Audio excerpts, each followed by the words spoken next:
Sure. Welcome, everybody. Sorry that this is the way we have to do this. I usually do it in person, but you're probably used to that at this point. I'm going to explain a little bit about the basics of H1B status, transitioning from what is known as OPT to H1B status, and then I'll touch a bit at the end on the green card process. So you can move to the next slide. Okay. And I just put something in the chat myself, but if anyone has questions, just go ahead and put it in the chat and I will try to read those out as we go along. And if you're not hearing me or any technical issues, please let us know. But basically, a common misconception with H1B status is that some people can do it on their own or they can sponsor themselves. That's not the case. H1B status is an employer-sponsored status. So you need to have a job offer from a US employer in order to pursue H1B status. It used to be, 10 years ago, you could kind of start up your own garage type outfit and a one-person company could potentially sponsor itself or you for H1B status. That's no longer really the case in practice. So you really need to find a job offer with an employer that's willing to sponsor H1B status. You can hit the next slide. The main thing that you have to focus on as F1 students is locating a suitable sponsor and obviously a job offer, which is easier said than done. Some employers, larger employers, tend to be more familiar with H1B status than smaller employers. That doesn't mean we've done a fair number of H1Bs for small employers, 5 employees, 10 employees, but they need to be educated a bit more typically than your larger employees that, Microsoft, they know what an H1B is. But a local engineering firm may not know what an H1B is, and they need to be educated to some extent. So start the process as early as you can.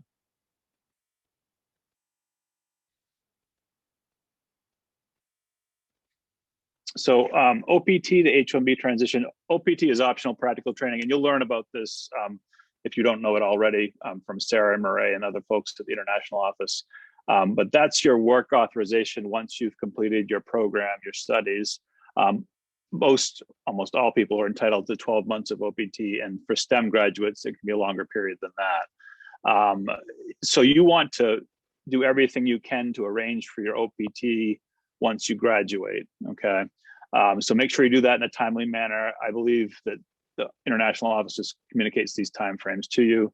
But once you secure OPT, that's the first step.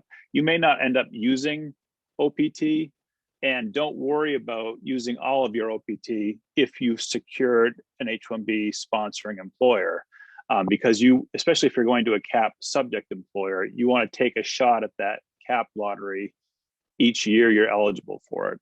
So the OPT would allow you to work up until potentially October 1st, which is when the H1B would take effect. So you'd have that, but you would still want to proceed with petitioning for H1B status, or your employer would. And you may not end up using your OPT beyond October 1st, but it's good to certainly have it in place, okay? So don't worry about using it all up, basically. You can proceed to the next slide. Thanks. Yeah. Matt, there's a quick question here. So sure. Tanae is asking if you can do graduate school while you're in an H1B, if it's funded by work. And I'm assuming that he means, like doing your job and doing a graduate degree on the side.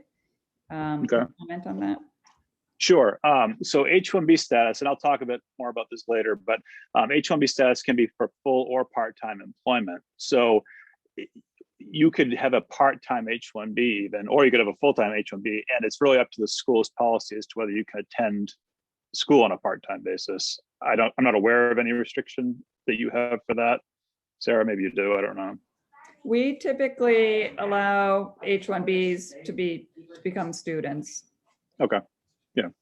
So there's really no prohibition. It's just a question of explaining to the government what you're doing. So if you're working full-time, you could take classes part-time. If you have a part-time H1B, you could also attend school part-time. The main piece of it that the government's concerned with in terms of a part-time H1B is that you're able to support yourself while you're here in the United States.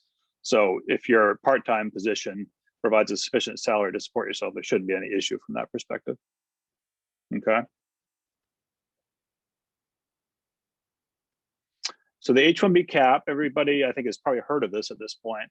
There's a current fiscal year cap of 65,000 H1B approvals. There's initial 20,000 slots available to those who have graduated from US universities or colleges with a master's degree or higher. So there's kind of two separate caps, which add up to about 85,000 slots. Okay. And I'll talk about who's exempt from that H1B cap in a little while, but that's the general cap. Okay. So you're competing for those 85,000 H1B slots throughout the entire country.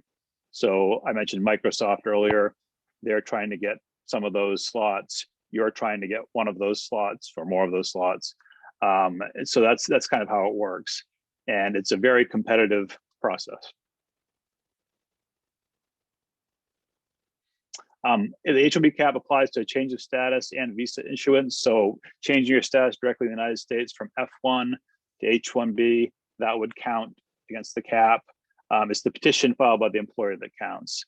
The cap resets every October 1st. So for students, they graduate in May typically. They'll usually, if they're selected in the H1B cap lottery, they would be able to stay here until October 1st when the H1B would kick in. The employers can't file the H1B petitions before April 1st for that October 1st start date. So there's a gap between them when they file and when you can actually start cap subject employment. There's a new employer registration process that went into effect last year. We've been through one cycle of that so far. It worked fairly well, and I'll explain that a bit as well. So how the H1B cap works now, there is a new employer registration process, which I mentioned. So it's basically a 1 or 2 page piece of paper that employers are required to submit in order to participate in the lottery for you. So they're submitting a registration sheet, and it's actually, there's a selection sheet in your handout, but they put in some employer information, they put in your information, and it's very basic. And once that March 9th date hits, they're able to basically apply to register for the lottery on March 9th. The registration ends on the 25th. So there's a fairly tight window when employers can participate in that lottery. And then USCIS runs the lottery. It's truly a lottery. It's just random computerized selection. And by the end of this month, USCIS is supposed to notify selected registrants, meaning employers that have applied to participate, as to whether you've been selected or not in that lottery. Okay. So it's a pretty tight time frame in the month of March to conduct this registration process. So Matt, someone is asking about the restrictions on H1Bs that were put in place by the Trump administration. So, so that employees from outside the US couldn't apply for the lottery. Is that still the case, or has that been rescinded? Employees from outside the state should be able to apply for the lottery. Well, the employers are applying on their behalf, but where they are shouldn't matter. It's just a question in practice of whether they're going to be able to get the visa, because as you know, there are a lot of COVID-19 restrictions in place now for visa processing. Okay, but employers, I think what he might be getting at is sort of do you have a better chance because folks from outside the US won't really be able to get here, but that's not necessarily the case because the employers can still apply. They can apply, and there's a different process. The national interest exceptions, you may need to demonstrate that you have some connection necessary in order to get the visa, but the petition process should be the same regardless. And the registration process. Does that answer your question? I'm not sure it does, but. I think so. Ram, if you want to put a follow-up in the chat, go ahead. And some of the restrictions on H1Bs are due to sunset at the end of this month, unless they're extended by the Biden administration. So we're looking for some of those things to be relaxed, hopefully, by the end of March.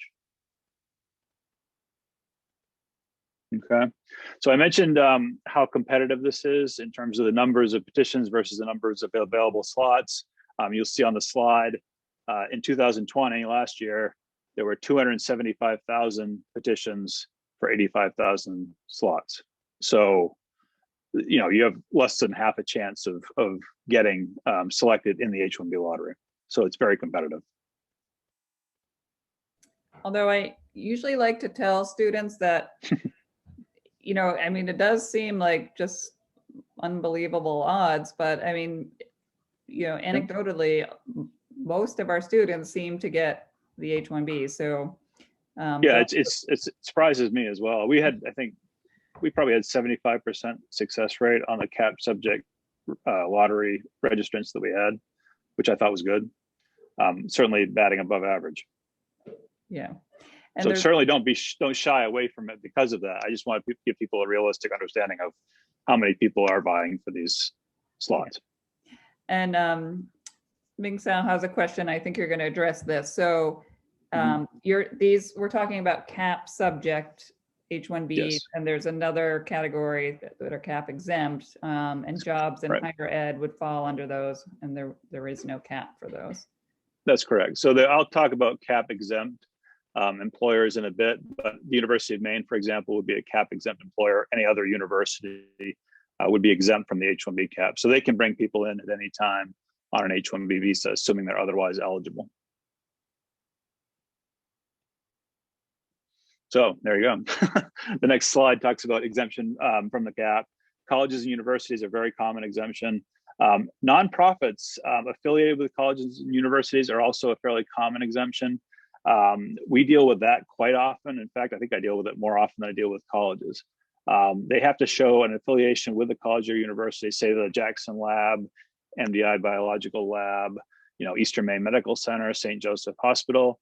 All those institutions, although they're not colleges and universities, are sufficiently aligned with those colleges and universities to be exempt from the H1B cap. So those institutions, they petition for H1B workers throughout the year.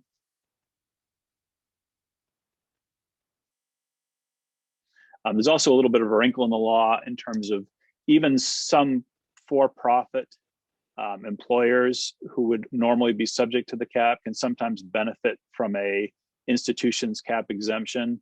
An example might be at I don't know if it's called the Target Technology Center. I forget what it's called now, the incubator that's housed at the university. They may be a company that's for profit, but that person may be working at a cap exempt employer doing research or what have you. In that case, they may also be exempt as an individual, or that employment may be exempt from the cap. So that's a little bit of a wrinkle that the law provides for. We've used it on occasion when necessary, but it's something to keep in mind if you don't think it might be cap exempt otherwise. Okay. Cap exemption, if you're counted against the cap initially, then you can move from a cap subject employer to a cap exempt employer or to another cap subject employer without an issue. If you're initially working for a cap exempt employer like the university and you want to move to a cap subject employer, then the cap could come into play at that point in time. So that's something to keep in mind. If you think you can move from the university's employment to a large for-profit employer, there may be a cap issue involved there at the time you want to transfer. Okay.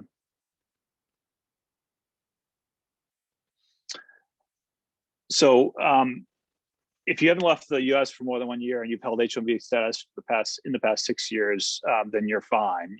Basically, once you're counted against the cap, you have an H1B that's typically valid for a total of 6 years. There will have to be renewals that take place within that 6-year period, but the normal duration of an H1B visa or H1B status is 6 years. You could have concurrent employment as well. So you could have an H1B for one employer. You could have another employer, assuming it's allowed by your first employer that you want to work part-time for. They could file another H1B petition for you on a part-time basis, and you could essentially work for 2 H1B sponsors at the same time. Okay.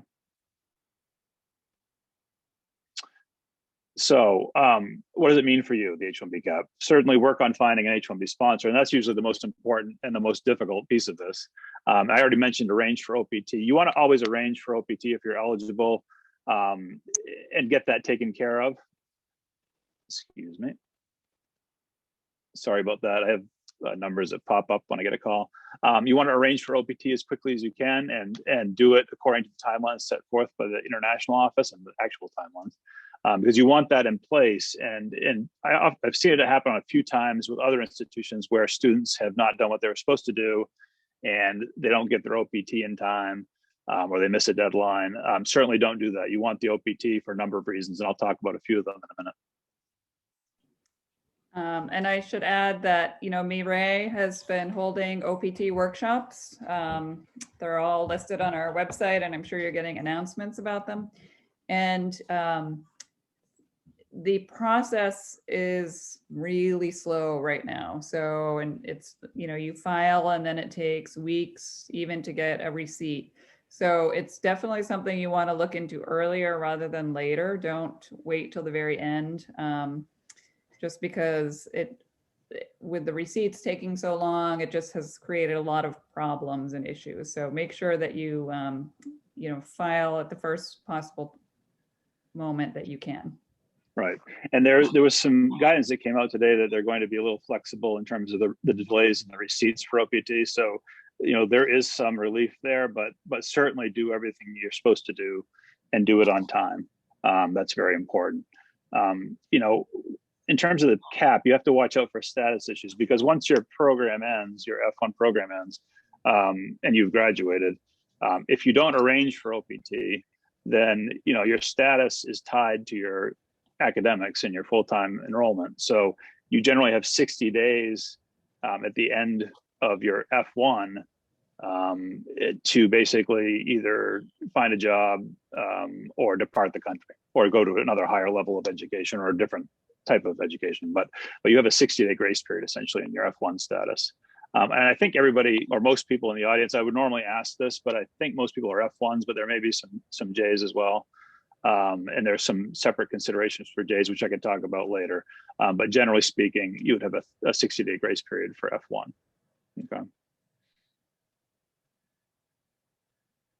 So an overstay, there's a couple of problems you run into if you stay past the authorized date for your student status. An overstay is, as you know, students are given a DS on their I-94 card, which is duration of status. But you don't want to overstay your time here that's authorized in the United States. You also certainly don't want to accrue what's called unlawful presence. That typically happens when you overstay a date certain that you're supposed to be here. Once you accrue so much unlawful presence and you leave the country, if it's 6 months or more that you've accrued, you could be barred from re-entering the United States for a period of time. So unlawful presence can have a significant impact on your life. So certainly take care to make sure that you stay in status. If it looks like you have an issue, you're going to have an issue with your status, certainly consult with somebody to make sure that you don't. Okay.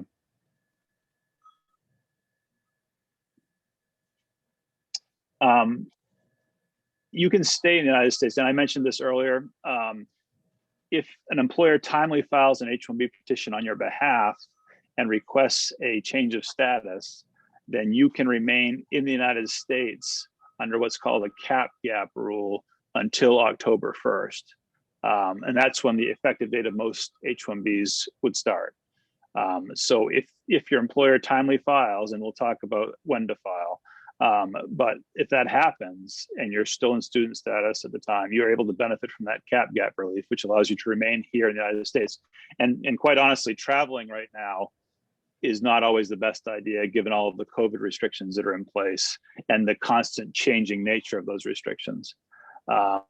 So that type of extension, for example, is automatic, assuming the petition is timely filed, and you're able to benefit from that unless the H-1B petition is denied or revoked. So if it's approved, but you can't start until October 1st, you're able to remain here until then. Okay. So Matt, we have a question here. So sure. I think what they're asking is, so it says, is the H-1B tied to both position and employer or just the employer? So is it okay to change a job?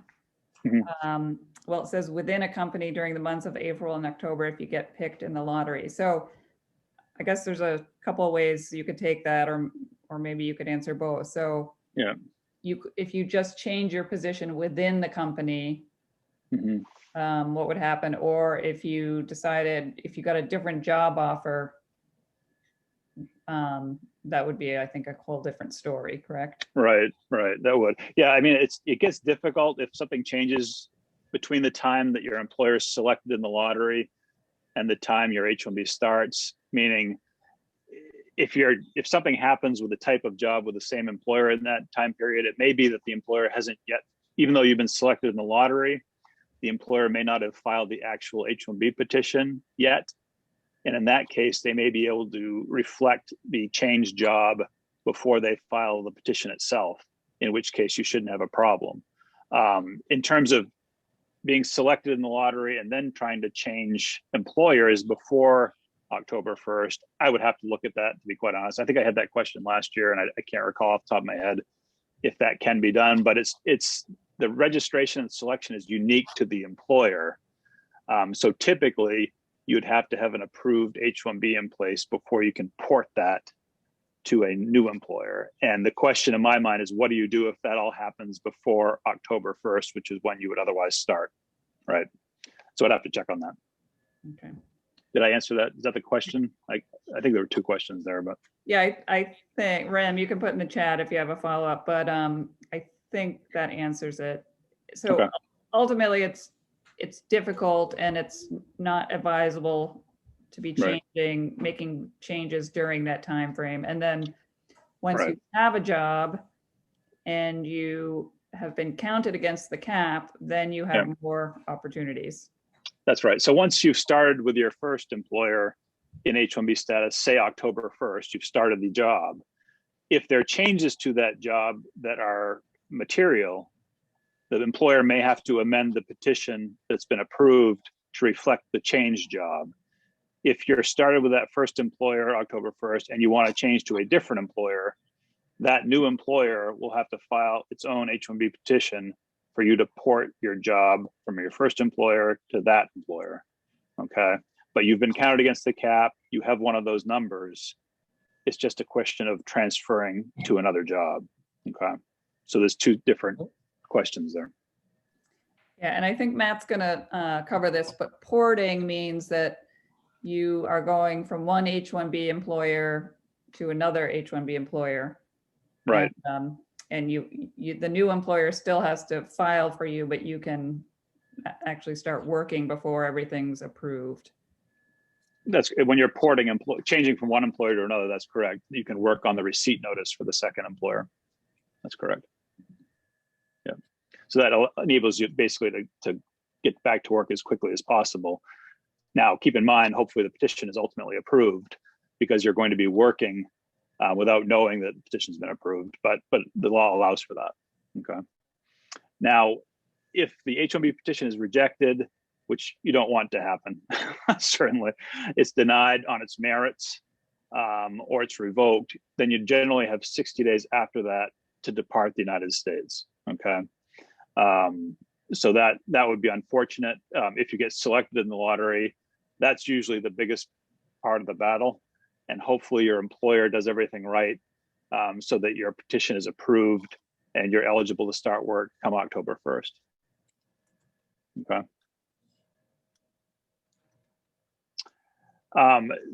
Cap gap, which is what I referred to in terms of being able to stay here until October 1st if you're selected in the lottery. It could also extend OPT employment authorization if you're already on OPT at the time. And that may allow you to actually keep working for an OPT employer until the H1B kicks in. So there's a distinction between just being able to stay in the United States under cap gap and actually being able to work for your employer or another employer while you're waiting for that October 1st H1B start date, okay? All right. And the same rule applies if the petition's denied or revoked, what have you, in terms of that automatic extension. Okay. So I think I've emphasized this, but I'll do it again. Make sure that your employer, because they're the ones that are doing all of this, make sure that they meet the deadlines for registration and for filing. If they don't meet those deadlines, you're going to be out of luck, basically. And you may have all your eggs in that one basket with that employer. So you want to make sure, without being too annoying, you want to follow up with that employer to make sure that they're doing everything they need to do. And it's in their interest as well, because they want to have you as an employee. But like I said, all the registration process takes place in a 2-week period in March, from the 9th to the 25th. So they have to, that's the first step. They have to get that registration in, and hopefully you're selected during that period. To actually file a petition, they have more leeway now. They can file a petition anywhere between April 1st and at latest the end of June. So there's a longer period than there used to be in terms of allowing an employer to file the actual petition. The registration is just a couple sheets of paper. The H1B petition itself is filed between April 1st and June 30th, the way the law is currently structured. Okay. Now, regular processing times, once that employer files a petition, you're not going to typically know the answer as to whether it's approved or not if you file regular processing for probably 3 months or more at this point. So it's a fairly long process in finding out the answer. There is premium processing available to either you or the employer for an additional fee of $2,500. That went up significantly this past year. But if either the employer or you want to spend that money, you would typically get the answer on whether the petition itself is approved within 15 calendar days. Okay. So the more you pay, the quicker the answer, essentially. Now, I used to tell folks that, okay, you didn't get selected, going home isn't that major an issue necessarily. That's a little bit different now. With the COVID-19 restrictions in place throughout the world, going home isn't always the best thing. If you can manage to stay in the United States while you're waiting to change your status from F1 to H1B, I would highly recommend that you do so at this point in time, because many of the COVID restrictions are only applicable to those people that are entering the United States and processing for a visa abroad. So they typically don't apply to people that are just changing their status in the United States. Okay. So that's something to keep in mind. I think most people, are staying in the United States for those reasons, because for H1B status in particular, you may have to prove something additional at the US consulate in order to justify you returning to the US in H1B status. Okay. So that's something important to keep in mind. All right. H1B visa processing, like I said, it's different than B2 and F1 processing. You don't have to prove your intent to return to your home country once your H1B job is over. But now with COVID-19 restrictions, you might have to prove that your employment, H1B employment in the US, is in the national interest. You may have to apply for what's called a national interest exception that allows you to enter the country on an H1B visa. Whereas if you stay put, you don't have to make that showing. Okay, so that's an important distinction under the current COVID-19 restrictions.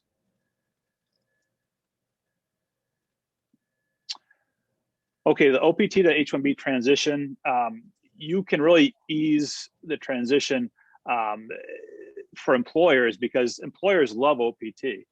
OPT, they don't really have to do much of anything as an employer to, quote unquote, sponsor you in OPT. It doesn't require the payment of a prevailing wage, and we'll talk about that a little bit longer.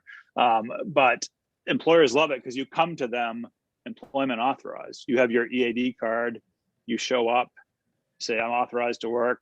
They're like, great, this is great. You do have to have the conversation with them up front about you'll need eventual sponsorship for H1B or another work authorized status.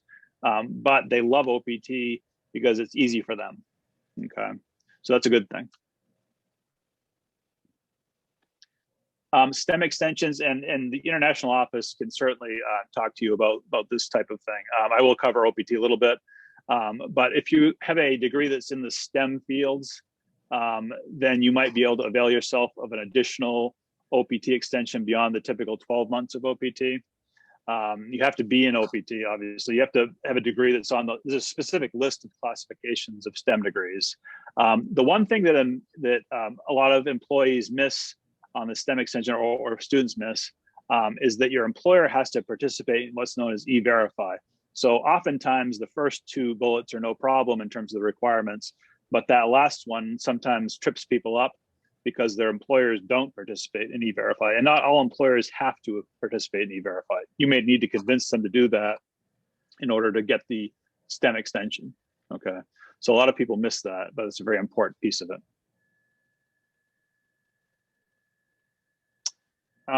You know, I represent employers primarily.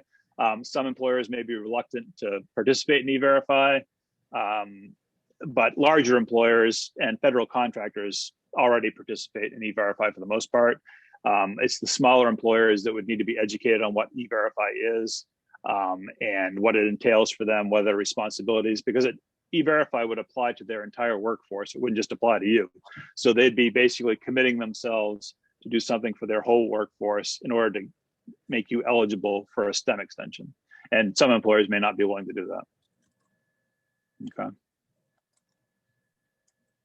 Okay. Travel during OPT, and Sarah can talk a little bit about this. I've always been reluctant to advise folks to travel. I'll explain the potential pitfalls to people if they want to travel during their OPT, but we have a fair number of clients that travel during OPT with no problem.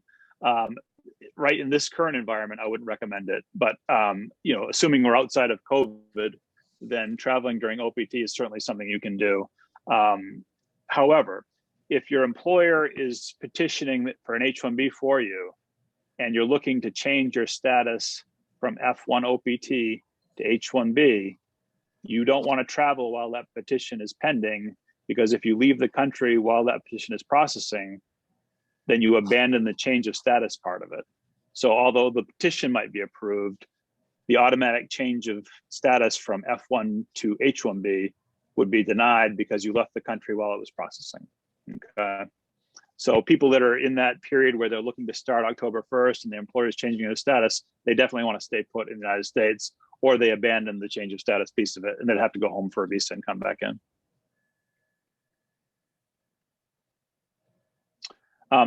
Advantages of H1B status. It's a dual intendant status. I mentioned this before. It's not like F1 where you have to show some proof that you're going to be going back to your home country or that you have ties to your home country. They really don't care. Immigration doesn't care if you're on an H1B visa, whether you plan to go back, whether you plan to stay here. You know, that's irrelevant to them for this purpose. So that's a nice feature of H1B status. They don't have to worry about proving intent to go home. So it makes visa processing typically quite a bit easier. That said, I know people are sometimes nervous about going to their home consulate, but for an H1B stamp, you'll have to do that eventually if you leave the country.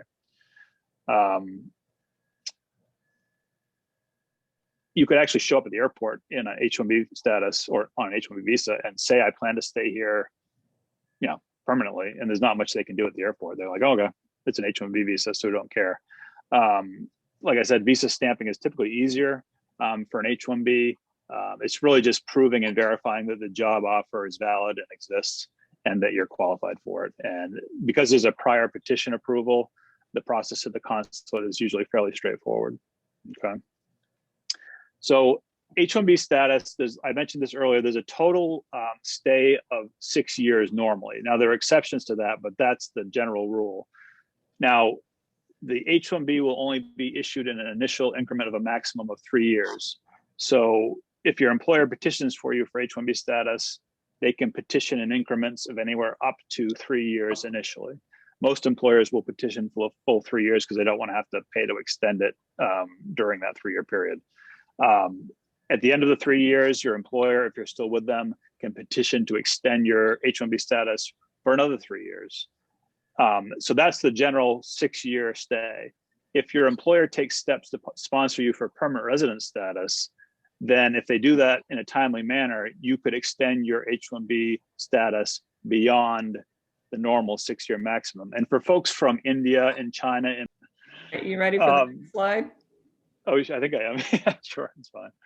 I was talking about the 6-year overall limit. So, you know, potentially for folks that start the green card process within that 6-year period, then they're able to extend their H1B status beyond 6 years, which I was mentioning, I think before the interruption, that folks from India and China, where there's a long wait for green card numbers, that extension beyond 6 years can be very important. So you'll need to take steps, or your employer will, to proceed with that process before your 6 years is up.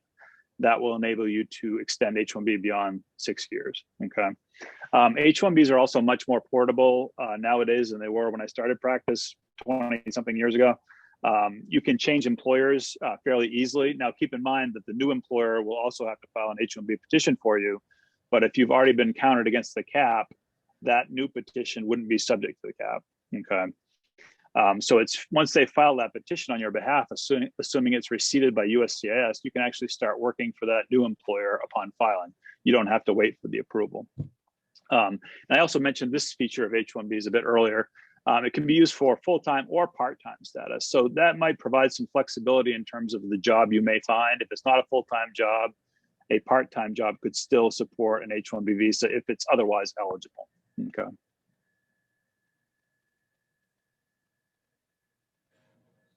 So eligibility, we'll talk a little bit about that for H1B visas. Now, certain professional positions are pretty clearly H1B, teaching, engineering, those types of positions, attorney, physician, those are clearly H1B caliber positions. Oddly enough, nurses aren't, which is a bit strange, but that's just the way it is. So they're typically not eligible for H1B status. The USCIS, which is the agency that looks at H1B petitions, in recent years, they've been cracking down on the requirement that the degree in question needs to be in the field that you'll be working in. So you can't have an art degree and work in engineering, not that you could anyway, but that's just a wild example of your degree and what you'll be doing not matching up. Okay, so they're really looking at that relatedness now more than they used to. Business occupations are typically disfavored for H1Bs. There are exceptions to that, but just because you have a BA in business or an MBA, don't automatically assume that that's going to be a position that even if it requires one of those degrees, is going to be eligible for H1B status. It may be, but it isn't automatically. Okay. So when you're a business major, those are things you really have to, in the back of your mind, you have to think, well, I want to make sure that the position being offered to me is going to qualify for H1B status. Okay.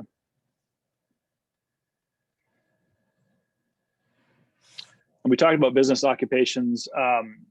Some of those occupations that I've kind of worked with employers, financial analyst, a marketing analyst, those typically are approved by USCIS, but some business positions may not be.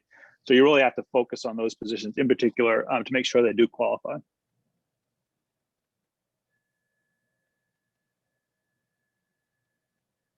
don't know if you can hit the next slide or not. Oh, he's stuck.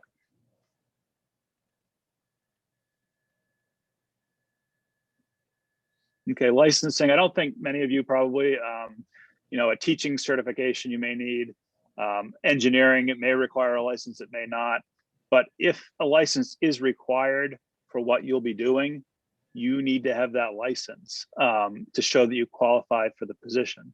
It may be a preliminary license, there may be some exceptions to that, but typically speaking, if it's a teaching position, you're going to require certification if you're going to be teaching at a public school, for example. The other piece that sometimes folks run into is that if you don't have a social security number now, meaning you never had OPT or you never otherwise had a need for a social security number, never were assigned one, you might need the social security number before you can get the license, but the social security won't issue until you have the license. So you get into a kind of a catch-22 situation there. I don't know how many people on the phone would even need a license, so I'm not going to delve into that too much. But the important rule to keep in mind is you have to be qualified for the H1B job at the time your employer files the petition on your behalf.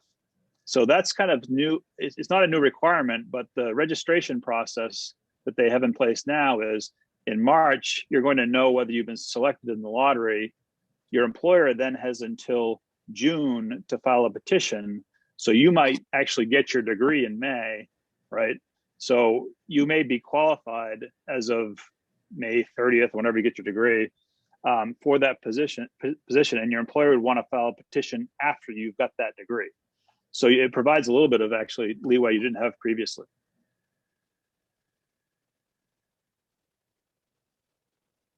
So there are two basic applications. One is a labor condition application filed with the U.S. Department of Labor. It's very short. It just basically has the employer attest to the position, what type of wage is associated with the position, and what the prevailing wage is, and what they're paying for the position, and the location of the position. It's pretty straightforward. It usually is approved within 7 days of filing. The second and more important piece, I guess, is the petition for non-immigrant worker, which is the H-1B petition itself. And that is filed with USCIS. And that's the main petition the employer is filing to classify you in H-1B status. And there's actually a copy of both of those applications in the handout. You'll find that in the table of contents. Okay.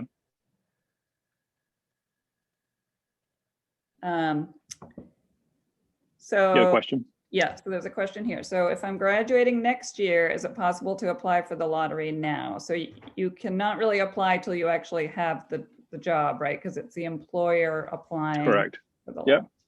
So the employer is applying for the lottery number on your behalf, and it's for the position you'll be filling. So you'd have to be in a position to fill it, and you'd have to have the degree that is required for the position also. There may be some students, and again, this is a disadvantage of being remote, where I'd ask this question normally, but there may be some students that are in a graduate program where you already have a bachelor's degree that would support an H-1B visa. And you may be eligible in that case for the position and for the H-1B even before you've secured your master's degree. So, there's all sorts of different potential situations, but generally speaking, you have to be qualified for the position at the time the employer files. And they would be filing between April 1st and June 30th.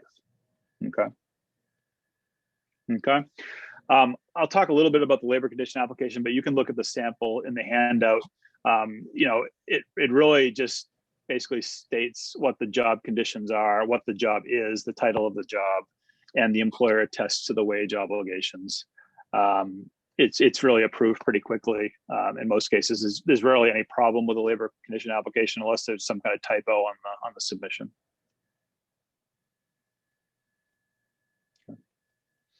The petition for non-immigrant worker is more involved. There's also a sample of that in the materials. It classifies you as the worker and the position as an H-1B caliber position. And I mentioned this before, and this is important.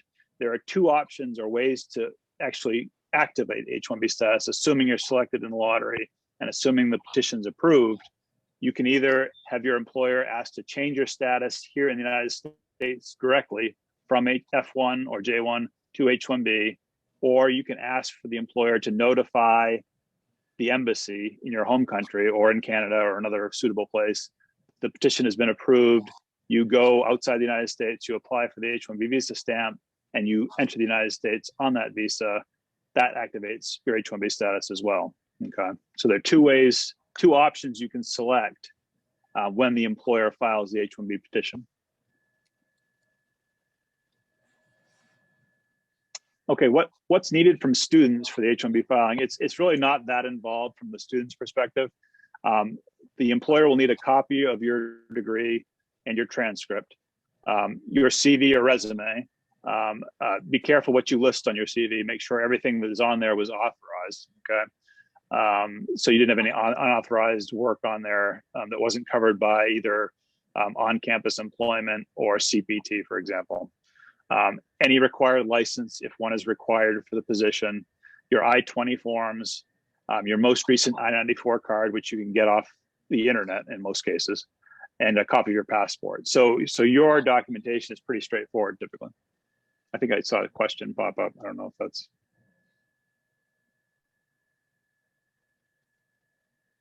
Sorry. Can you clarify once again, should we get H-1B stamped at a consulate in the home country for the change of status to take place? Okay, so there's two options that the employer has when they file a petition. They can ask for your status to change without you leaving the United States, which means on September 30th, you're in F1 status. On October 1st, you're in H-1B status. You don't have to leave the country or do anything for that to happen. That's one option. Second option is they notify the consulate. You would go to the consulate outside the United States and come back in on an H-1B visa. You don't have to do that. You can change your status here in the United States, and I would recommend that you change your status here in the United States, at least for this year. Now, even if you take the first option and your status changes automatically while you're in the United States, on your first trip outside the United States, you'll still have to go to the consulate or embassy, apply for an H-1B visa stamp, and re-enter the country using that stamp. I don't know, does that answer the question, Sarah? Yes, I believe so. So, okay. Yes, he's saying it does. Yes, okay, I see that, it popped up. Okay, so yeah, there are two options for that type of process, okay?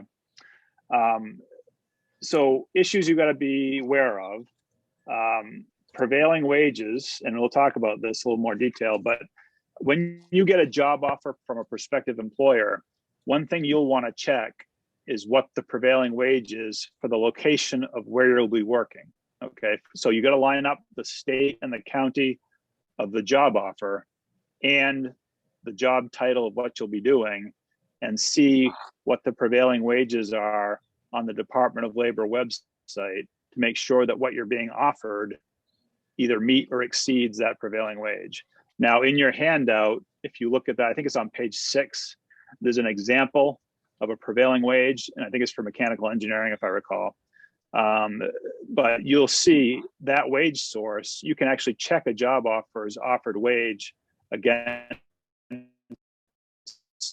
that wage source, and you'll kind of get an understanding as to whether that offer is going to work for an H-1B. And you may need to educate the employer why you might have an issue with that wage. It may not be that you necessarily want more money, although everybody usually does, but you may need more money in order to get the H-1B to go through, okay? You know, processing times for H-1Bs have slowed down a bit. If it's a first-time employer, meaning they haven't done an H-1B ever before, they're going to have to verify their federal identification number with the Department of Labor before they file the labor condition application. Otherwise, it'll get denied just because they don't have that number in their system already.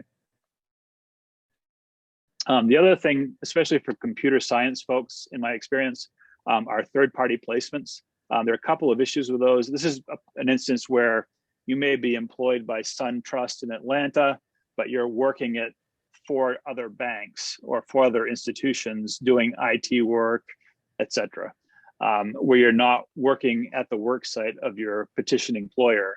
It's all authorized work, but it's at a third-party placement. You have to explain that in the petition, and you have to file an itinerary of what your expected time is at these other locations. And they're really scrutinizing those third-party placements pretty carefully, okay? And we talked about self-employment already, so I won't go over that again.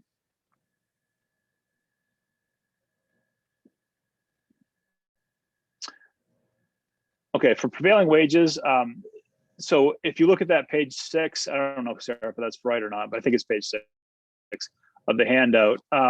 There are different levels assigned to the prevailing wage.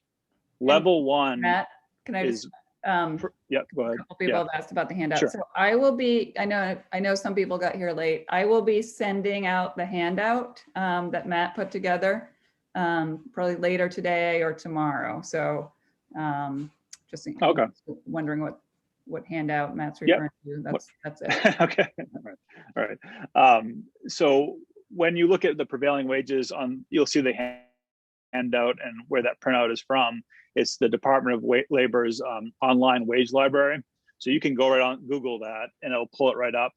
And level 1 wages are for entry-level jobs. So, you know, if it's an entry-level job at an employer, and a level 1 wage may be appropriate. If the job requires experience or maybe a master's degree instead of a bachelor's, you might be looking at a higher level in the prevailing wage. So the employer has to keep that in mind as well. The other thing is, you can look at your occupation in what's called the Occupational Outlook Handbook, and that's what USCIS goes by in determining whether an H-1B job is truly an H-1B job, meaning it's an H-1B caliber position that normally requires a bachelor's degree to perform the job, okay? So there are a couple of online resources that are available to you to kind of, you know, vet that job offer and see whether you think it will qualify for H-1B status, okay? You can hit the next slide, please. All right, we talked about this already. you can change your status directly in the United States, and I would advise you to do that if you can.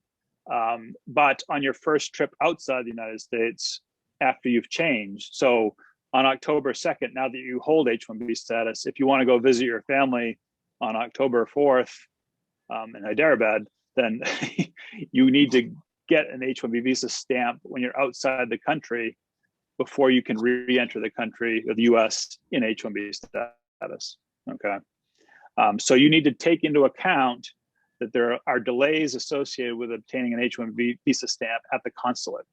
There are appointment delays. And in fact, in some countries, you may not even be able to get an appointment right now. So you'll need to keep that in mind. And if you're working for an employer, you know, most of my clients that are from China or India tend to take a longer vacation period to account for visa processing and visiting their family. But even then, you can be delayed beyond your intended return date. And you want to kind of broach that topic with your employer before you leave the country, because you don't want that to come as a surprise to them when you're in China and there's a delay with getting your visa. You want them to know that that's a possibility before you go out on vacation, okay? So a quick conversation saying, look, I'm going home to visit family. You know, you've approved my vacation. Just so you know, there might be a little bit of delay. I can't control it, but I'm gonna do everything I can make sure I come back on time. And you certainly want to schedule your visa appointment for the first part of your trip to whatever country you're going to, so that if there's any issue, then hopefully you have enough time remaining to resolve that before you're due to come back, okay?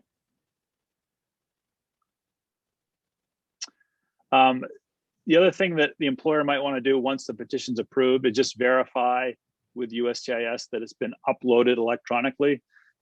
Because sometimes that doesn't happen and it leads to a delay at the consulate, because what the consulate does is they check electronics, you know, they look at their screen, they pull up the petition, and there should be an electronic copy of the petition in front of them.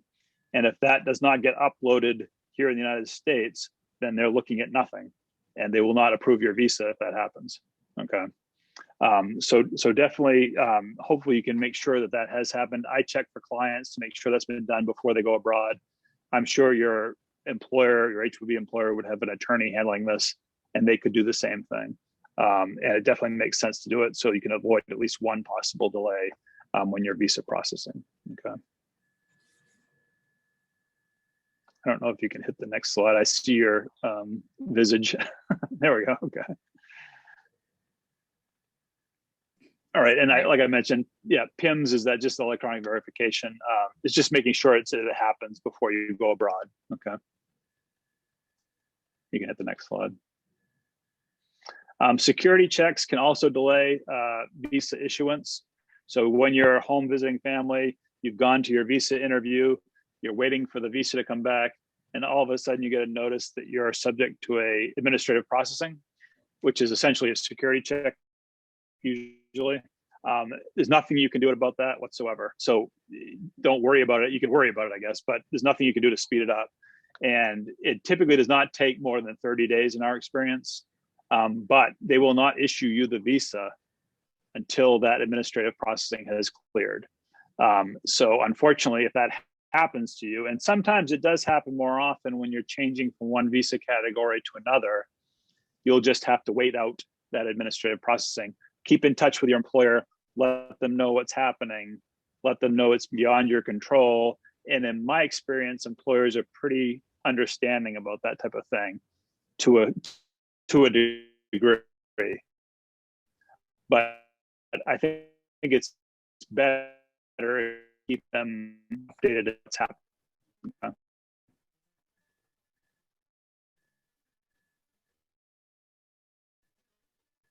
So employers, like I said, I represent employers, and employers care about two things in my experience: how much does it cost, and how long does it take? I think I can't remember not getting those two questions for anything.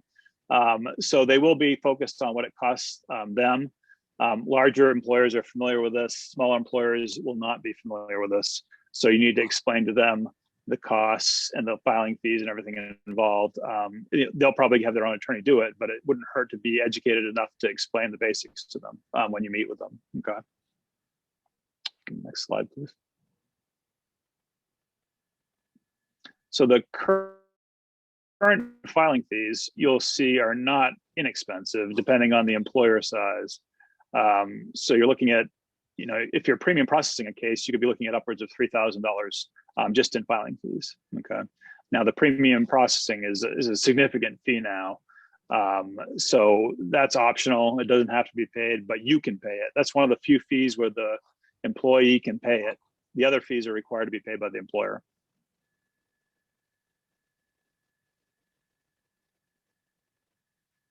So I just mentioned that. So the Department of Labor requires the employer to pay for the fees that are associated with the preparation and filing of an H-1B petition, which means most of the fees other than premium processing.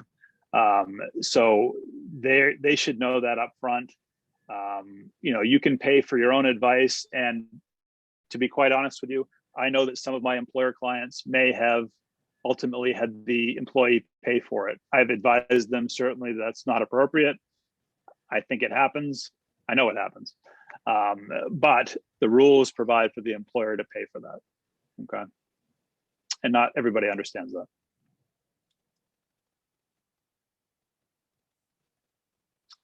The prevailing wage we talked about a little bit. I'll just hit on a few more things. The employer is required to pay the prevailing wage. So a distinction between your F1 OPT and an H1B is that under OPT, the employer is not required to pay any prevailing wage. When you convert to H1B status, they do need to pay the prevailing wage. So that could potentially lead to a bump in your pay. And that's just pretty much unavoidable if they want the H1B approved. All right. If you Google online wage library, that leads you to the resource I've been talking about in terms of checking what you think the prevailing wage would be for your position in the place of employment. Okay. And if you have multiple places of employment, you should check the different locations, because I know some employees, IT workers in particular, are kind of itinerant. They move around the country a bit. All right. If there's a union contract in place covering the position, that would be the prevailing wage. Okay. That's fairly uncommon, but it does happen, especially with teachers. That would be one instance where it would typically happen. Okay.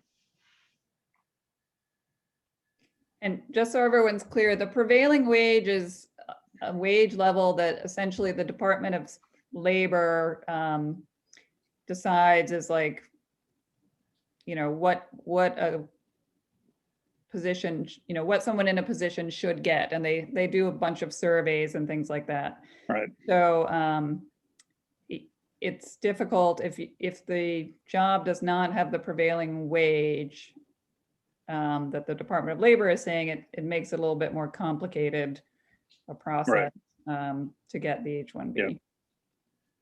So, and there are solutions that if the offered wage doesn't meet the prevailing wage that's in that online wage library, then there are potential solutions like securing a private survey.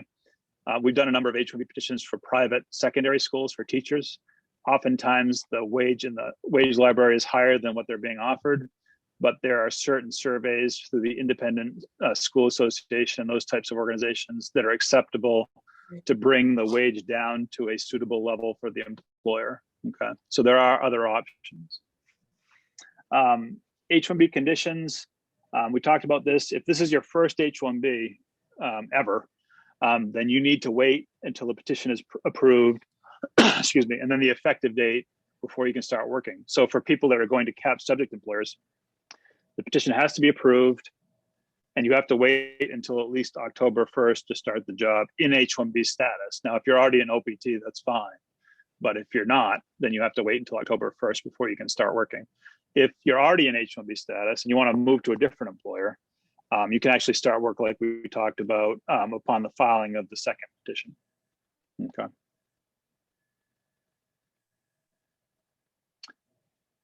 We talked about this as well. H-1B status is employer specific. So it's tied to the sponsoring employer. If you want to work with a second employer at the same time, they need to file a concurrent petition to cover that second employment. Might be part-time, it usually is part-time second employment. There's a somewhat new regulation now, and with the COVID pandemic, there have been a fair number of layoffs. So this regulation has come in handy. If you're laid off from an H-1B job, for example, and you're within your normal validity period of your H1B, you have a 60-day grace period now to find another sponsoring H1B employer. So you can stay in the United States, even though you lost your H1B job, you have a 60-day period to find another one and have another employer sponsor you for another H1B, okay? So that's a nice regulation that came into place a couple of years ago. Formerly, it was 0 grace period. So if you lost your job, unless you could find one within a week or two, you'd basically have to leave the country. So that's changed. That's good.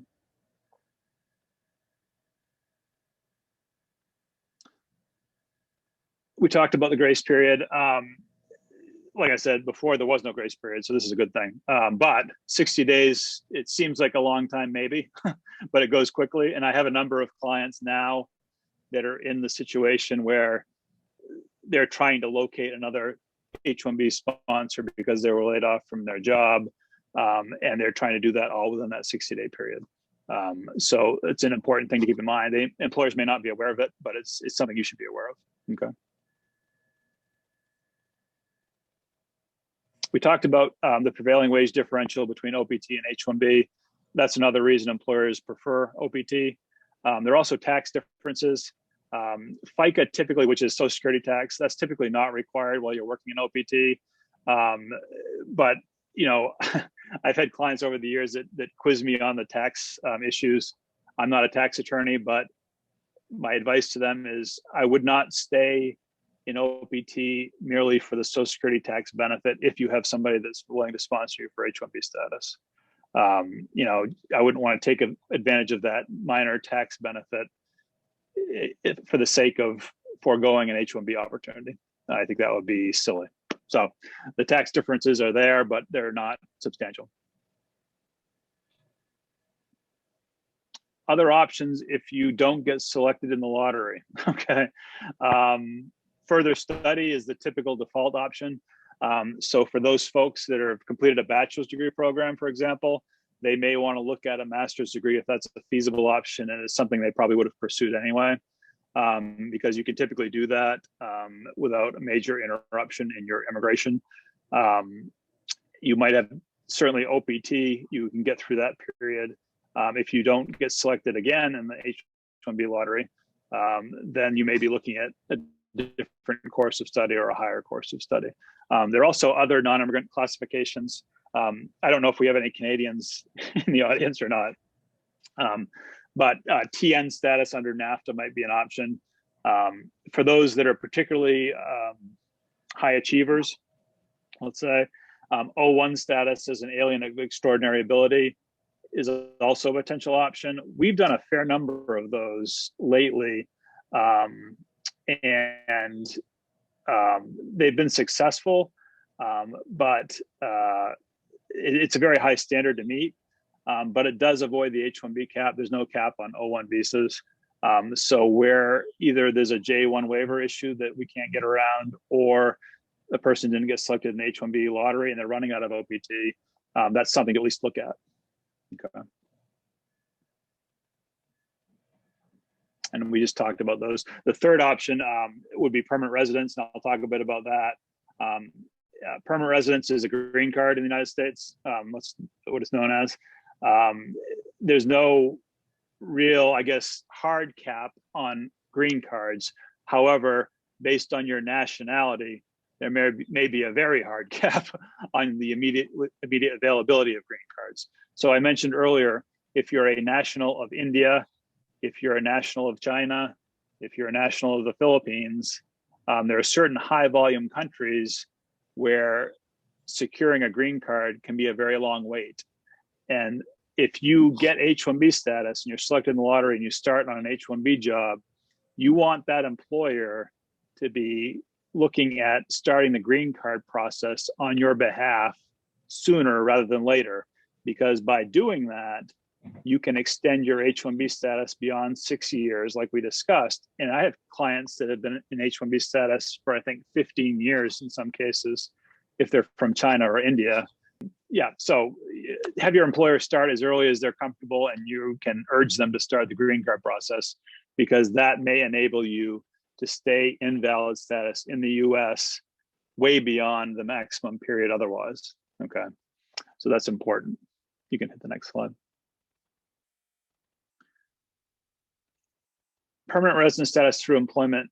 One distinction between the usual green card process through employment versus H1B status is that H1B status you can hold as a part-time H1B employee. For most green card processes, you need to have an offer of full-time permanent employment. So there's a distinction there. You could have an initial part-time H1B job, but at the time you want to be sponsored for a green card, that needs to be an offer of full-time employment, okay?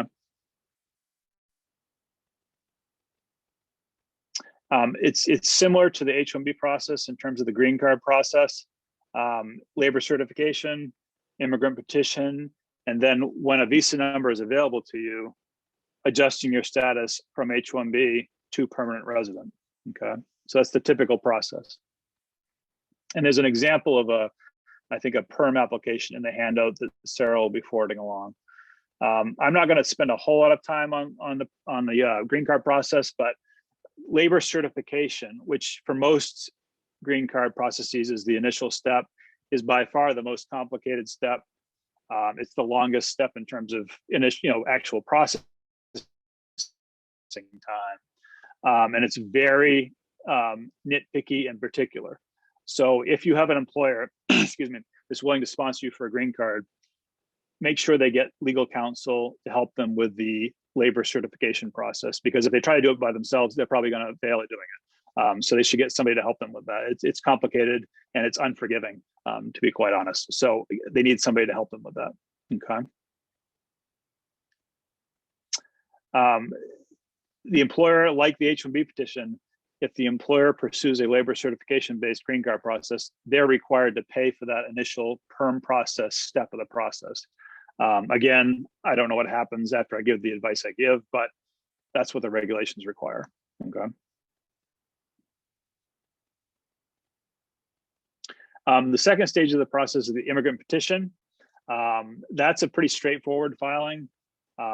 If there's a visa number available to you, say you're from Canada, or you're from the UK, or Denmark, or a low volume country, as green cards go, you may be able to have your employer file the immigrant petition, and you may be able to apply to adjust your status at the same time. For a lot of people, the employer can file the immigrant petition, and they're gonna have to wait some time before you're eligible to adjust your status. All it does is classify the job opportunity and you in that appropriate classification for when you're able to adjust your status.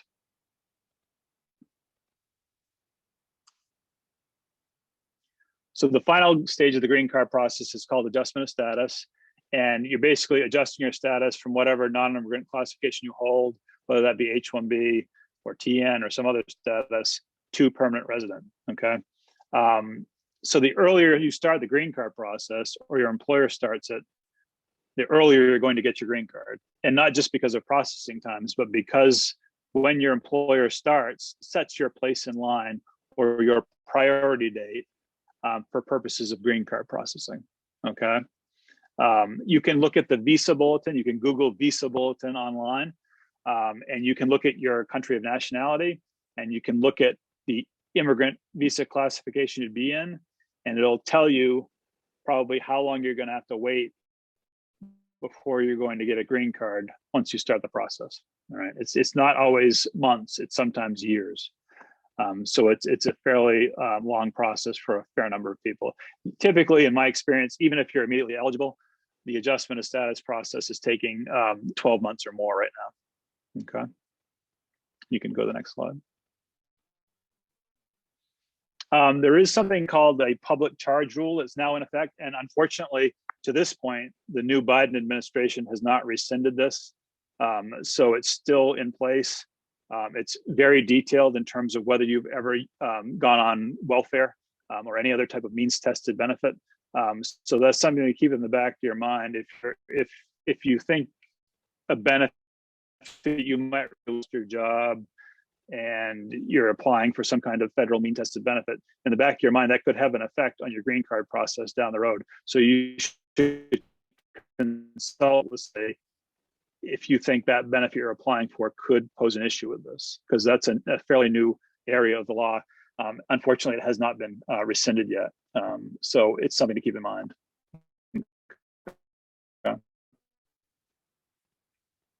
You can have the next slide. Those are some useful websites. Processing times, visa wait times. I mentioned the online wage library. Those are all things that I go to on a regular basis. They're helpful. They have some pretty good information. The visa wait times, it's not always accurate, but you should know before you travel outside the US how long it's going to take you to get an appointment for a visa, all right? Because those have extended dramatically during the past year. I have some clients that are stuck in Europe because they simply just can't get an appointment because the consulates are shut down due to COVID. So they're stuck there. The employers are unhappy. So make sure you research all that before you decide to travel outside the United States. So I think at this point, if anybody has other questions, I've seen a few pop up as I've been talking. All right. I don't know, Sarah, if you've seen any of those come through or not. So if I have dual citizenship and I applied to the F1 with one citizenship, can I apply to the H1B with the other citizenship? I think I've listed all citizenships when applying on the I-129. I think you can elect either, but we've typically, I think the form may require it. I'd have to look at it, but I think they recognize that some people hold multiple citizens. And that's never presented a problem.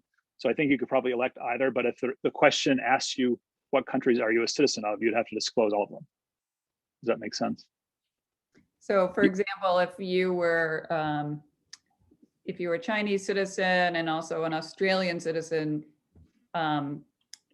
yep, you wouldn't get a different visa number.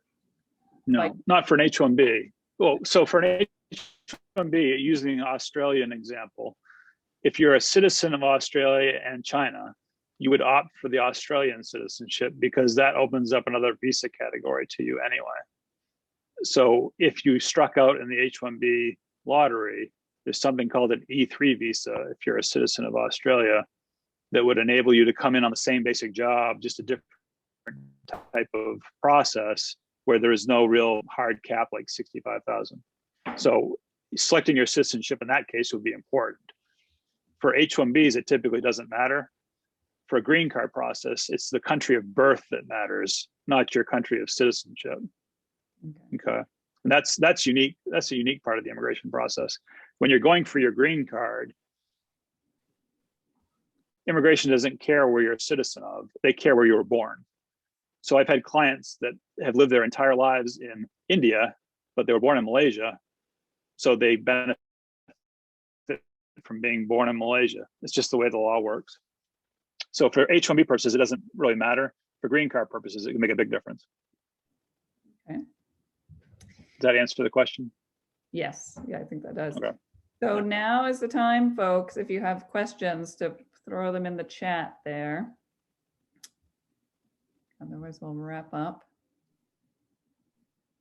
So, and I think you mentioned this at the beginning, Matt, but especially for smaller employers, the thing to remember is that you, as employees or applicants, like you may have to really take the time to educate the employer about how to do all this. And even if you don't know yourself exactly, you know, just at least be able to talk about what the visa is and approximately what they would have to do and how much it costs, because, you know, otherwise because it's a fairly straightforward process when it gets right down to it. But I think a lot of times employers just get a little turned off by the confusing nature of things like this. So it's good if you can have, you know, kind of have a pitch ready to go if you need to just educate the potential employer about this process. Right, right. Yeah, I mean, I think that's a big thing with small employers, especially because they just don't know. This is going to be their first time in a lot of instances sponsoring anybody. So the extent you can keep it simple for them and direct them to some resources, you know, and know enough yourself to answer some of their questions, I think that's helpful. And it shows that you're invested in the opportunity as well. Okay, and we have just a need for further clarification about the like change of status or getting an actual visa stamp. So Yep. if you arrived in the United States in F1 status, and then your employer applies for an H1B for you and applies for you to get a change of status, then you, once it's approved, you automatically transition to H1B status, and you'll still have that F1 stamp in your passport, but as long as you remain in the United States, that's fine, and you're good to go. You don't Correct. need to leave the country to get the H1B stamp. But if you do, That's correct. yeah, if you do leave the country because you need to go to your sister's wedding or whatever, before you come back, you have to go to a consulate, and going in your home country is best, and get the H1B stamp so that you can actually return to the United States. All correct. Okay. So this person is on OPT and it's about to expire at the beginning of May. So what's the most efficient way, and things that he needs to do in order to be able to stay? Okay. So it depends on the OPT, I think, in terms of what he's currently on, or she. In terms of whether there's an extension of OPT available to them, I guess, first of all. I'm assuming by the expiration comment, there may not be. But if he or she is located an H1B sponsor, they would want to get on the registration if they got a job offer, register within that 2-week period. And then if they're selected in the lottery, the employer could petition for them and could do so before their OPT expires.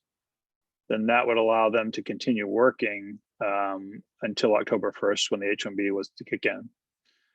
So there's two things to look at: whether there's any extension of the OPT available to them, and B, if they have an H1B, a willing H1B sponsor, get them to file before their OPT ends, assuming they have got the degree they need to satisfy the position. And that would enable them to continue working potentially up till October 1st, until the H1B takes effect. Mm-hmm. So Oliver, I would recommend you chat with Mireille about your OPT and whether an extension is possible for you, because I think that's where you'll need to start. So we have another question about prevailing wage. So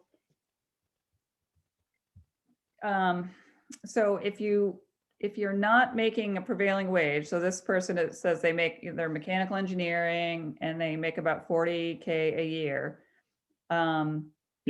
And so if they want to look into or apply for an H1B visa, does that mean that they're going to have to go and request a pretty significant raise?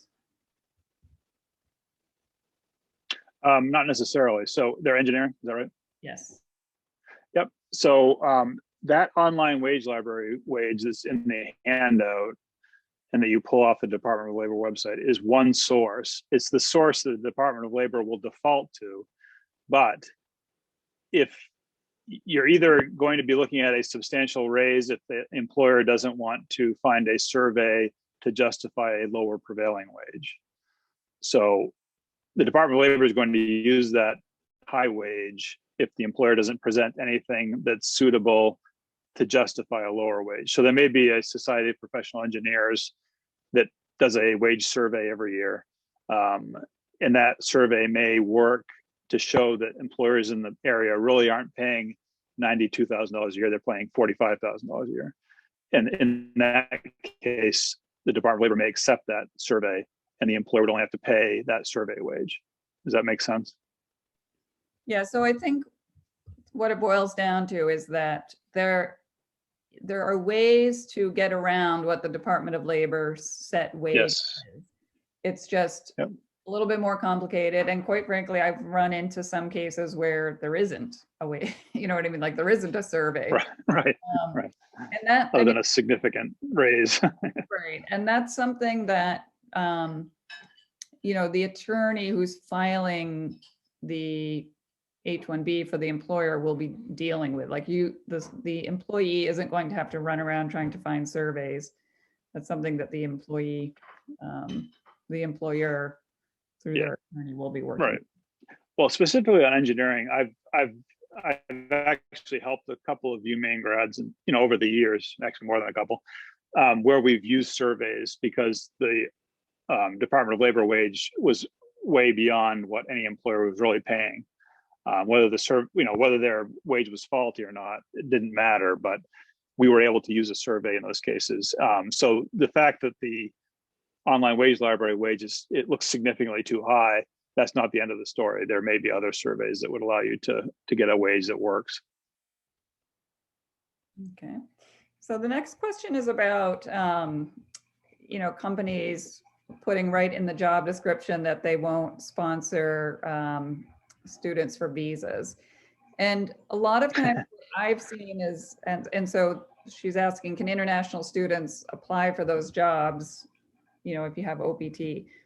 So a lot of times, so many jobs now, it's all online and you're filling things out online. And a lot of times it will be a question that says, do you have work authorization now, or will you need sponsorship in the future for this position?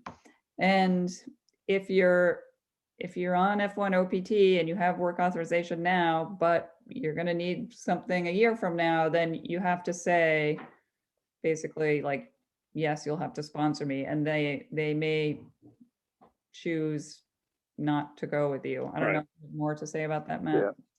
Well, I think it's they try to eliminate surprise through that question, employers. So if you're in OPT and if you're on a STEM OPT or you're on regular OPT, you probably have 12 months or more of OPT available to you at the time you apply for the job. So you're currently work authorized and you will be for some time, but you will need eventual sponsorship down the road.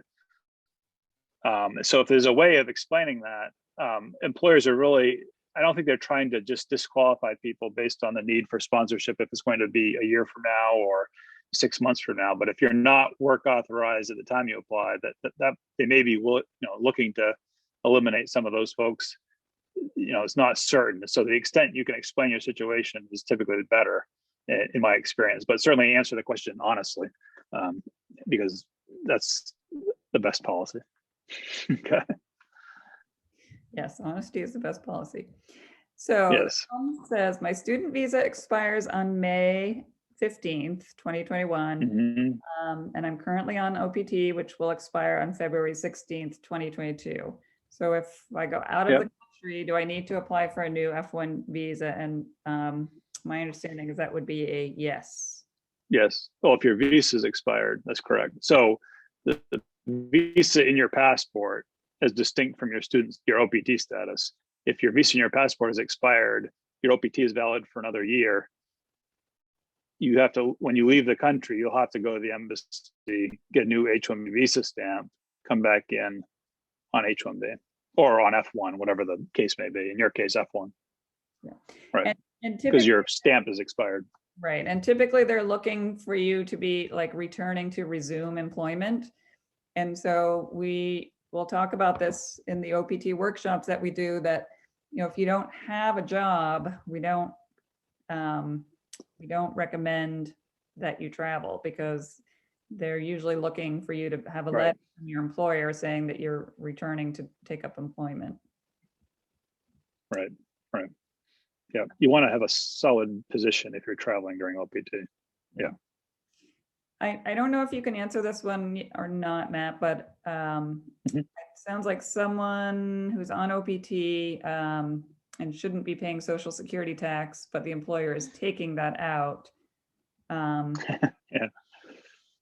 So I will say that if you've been in F1 status for about 5 years, you may be filing as a tax resident. So it may be correct for them to take those taxes out. And yeah, I don't know if you have anything to add to that, Matt. Yeah, they should. Yeah, that's correct. Right. So I'm not a tax attorney, but there are some IRS publications that deal with non-residents. And there's typically two tests, a green card test and a substantial presence test, in terms of whether you're a resident for tax purposes. And then there's rules in terms of J1 versus F1, and how Sarah is right that typically I think it's 5 years in F1, then you'd be treated basically like I would be for tax purposes. So it may depend to some degree on the duration you've been in F1 status. But a new F1 or a recent graduate may not be subject to FICA. It really depends on the situation. So you'd have to speak with somebody that would see your exact circuit. Yeah, and I know we've prepared letters for people to give to their employer saying, you know, this shouldn't have been done. Can Right. it be rectified? Yeah. They can fix it. Yeah. I've gone through employers and helped. I haven't, but our tax attorneys help them fix the issue. It's not an uncommon occurrence at all. So I think there's a different part. So someone has a similar question about being on F1 or OPT and excluded from. It's not excluded from all income tax. It's just the Social Security and Medicare tax. Right. So FICA. Right. Yeah, you would still be paying your regular income tax. Right.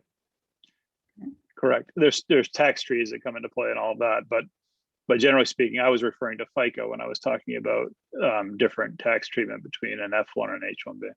Right. And FICA is what we pay in for Social Security and Medicare. Yep.